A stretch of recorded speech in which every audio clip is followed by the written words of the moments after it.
Hamas اور اسرائیل کی عارضی جنگ بندی میں 2 روز کی توسیع۔ قطر، مصر اور یورپی یونین میں ہونے والی بات چیت رنگ لے آئی۔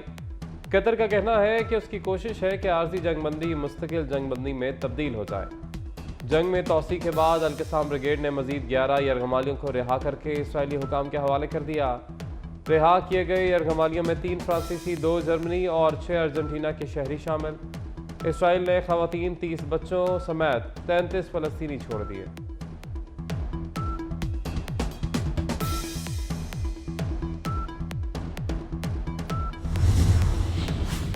پاک امارات معاشی تعاون کے نئے تاریخی دور کا آغاز۔ UAE پاکستان میں 20 سے 25 ارب ڈالر کی سرمایہ کاری کرے گا۔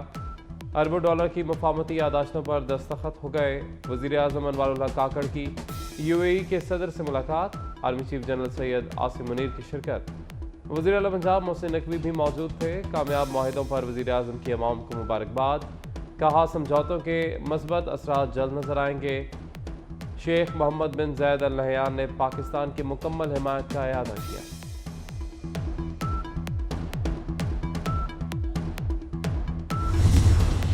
اور سکھر کے قریب جعفر ایکسپریس حادثے سے بال بال بچ گئی۔ ڈرائیور کی جانب سے ایمرجنسی بریک لگانے کے باوجود ٹرالی ٹرین کی انجن کی زد میں آ گئی۔ حادثے کے باعث اب ٹریک پر ٹریفک معطل رہی۔ ہیوی مشینری کے ساتھ ٹریک کو کلیئر کر دیا گیا۔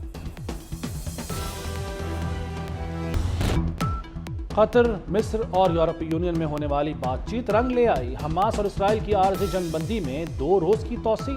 قطر نے تصدیق کر دی۔ عارضی جنگ بندی میں توسیع انسانی بنیادوں پر کی گئی۔ معاہدے کے مطابق 2 روز کی توسیع میں حماس 20 یرغمالیوں کو رہا کرے گا۔ اسرائیل بھی بدلے میں 60 فلسطینی رہا کرے گا۔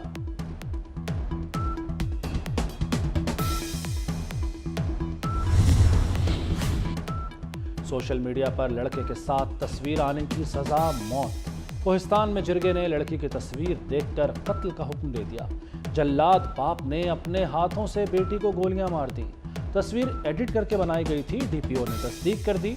مقتولہ کا والد گرفتار، چچا اور دیگر سہولتکاروں کی تلاش جاری۔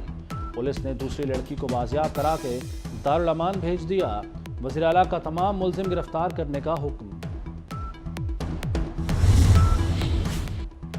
لاہور میں 23 سالہ میڈیکل کی طالبہ کا قتل۔ پولیس نے دفعہ 311 شامل کر لی۔ مدعی کی معاف کرنے پر ریاست کیس لڑے گی۔ وزیر اعلیٰ محسن نقوی کا متاثرہ خاندان کو تحفظ فراہم کرنے کا حکم۔ پولیس نے ملزموں کی ضمانتوں کے خلاف عدالت سے رجوع کا فیصلہ کر لیا۔ چونگ میں کم عمر ڈرائیور نے پہلے اپنی گاڑی سے ایک کار کو ٹکر ماری۔ غلطی ماننے کے بجائے اپنے ماموں کو بلا لیا جس نے گاڑی پر گولی چلا دی۔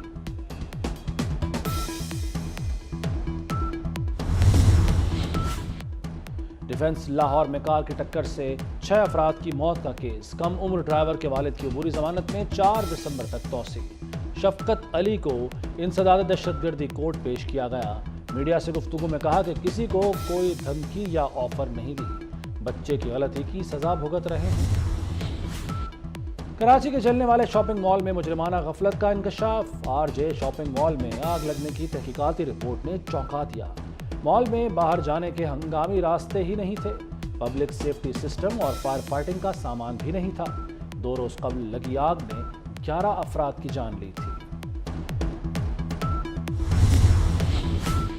شہر قائد میں پولیس جرائم روکنے میں ناکام۔ کراچی پولیس چیف کی ناکامیوں پر پردہ ڈالنے کی کوشش۔ ایڈیشنل IG نے وزیر اعلیٰ کو غلط اعداد و شمار پیش کیے۔ وزیر اعلیٰ مقبول باقر نے خود جرائم کے اعداد و شمار نکال لیے۔ پولیس چیف نے رواں ماہ مزاحمت پر 8 کی بجائے 5 افراد کے قتل کا بتایا۔ نواز شریف کی سزا کے خلاف اپیلوں پر سماعت میں نیب کی کھنچائی۔ جسٹس میاں گل حسن اورنگزیب نے پوچھا کیا نیب نے کہیں اپنا مائنڈ بھی استعمال کیا؟ وکیل نے جواب دیا نواز شریف کو ایک کال اپ نوٹس بھیجنے کے علاوہ کوئی کام نہیں کیا۔ JRT رپورٹ پر ریفرنس دائر کر دیے۔ جسٹس گل حسن نے کہا کہ نیب نے صرف ڈاکیے کا کام کرنا تھا۔ چیف جسٹس عامر فاروق نے اپنے ریمارکس میں کہا کہ چارج صحیح فریم ہوا نہ نیب کو پتا تھا شواہد کیا ہیں۔ وکیل امجد پرویز بولے ہمارا موقف بھی یہی ہے کہ چارج غلط فریم ہوا۔ کیس کی مزید سماعت 29 نومبر تک ملتوی۔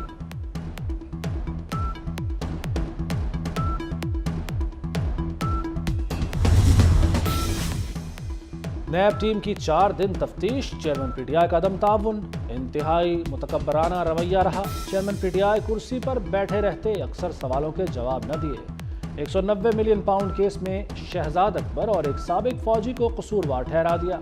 دوران تفتیش بہت سے غلط فیصلے کرنے کا اعتراف بھی کیا۔ نیب تفتیش کی اندرونی کہانی سامنے آ گئی۔ اسحاق ڈار نے پی ٹی آئی دور میں لیے گئے 84 ارب ڈالر قرض کا حساب مانگ لیا۔ بتایا جائے پیسہ کہاں ہے؟ کہا عالمی مالیاتی ادارے مجھے کرنسی ڈیویلیویشن کا دشمن سمجھتے ہیں۔ نواز شریف نے 5 ارب ڈالر ٹھکرا کر ملک کو ایٹمی قوت بنایا۔ 6 دھماکے کیے تو بھارتی وزیر اعظم چل کر لاہور آیا۔ بات چیت آگے بڑھنے لگی تو کارگل کا پنگا لے لیا گیا۔ اسموگ کی شدت برقرار، لاہور ماحولیاتی آلودگی میں پھر سر فہرست۔ شہریوں کو سانس لینے میں مشکلات، نزلہ، زکام اور کھانسی کی شکایات۔ لاہور میں مصنوعی بارش برسانے کی تیاریاں، دبئی کی کمپنی سے معاہدہ کیا جائے گا۔ منصوبے پر عمل درآمد کے لیے ورکنگ گروپ قائم۔ اسموگ ریڈکشن ٹاورز کی تنصیب کے لیے ماہرین کی ٹیم اگلے ماہ چین جائے گی۔ آرمی چیف سے سعودی بری فوج کے کمانڈر کی ملاقات، باہمی دلچسپی کے امور، دفاعی، سیکورٹی اور فوجی تعاون پر تبادلہ خیال۔ سعودی کمانڈر نے دہشت گردی کے خلاف جنگ میں پاک فوج کے کردار کو سراہا۔ خطے میں امن کے لیے پاک فوج کی قربانیوں کی بھی تعریف کی۔ آرمی چیف نے کہا کہ پاکستان سعودی عرب کے ساتھ اسٹریٹجک اور برادرانہ تعلقات کو اہمیت دیتا ہے۔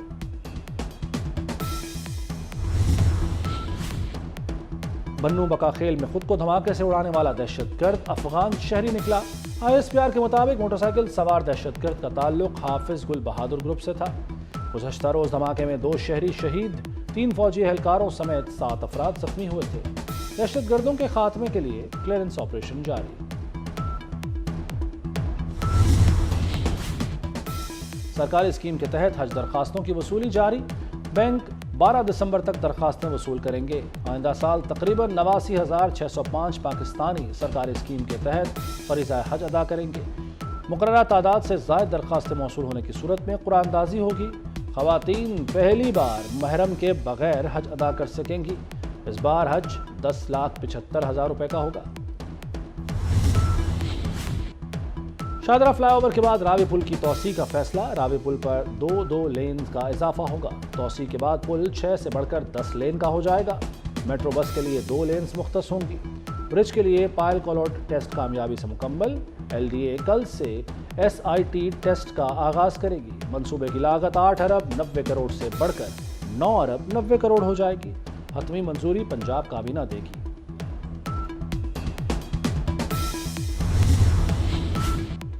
اور سکھ یاتریوں کا دورہ لاہور، انارگلی بازار کی شان دیکھی۔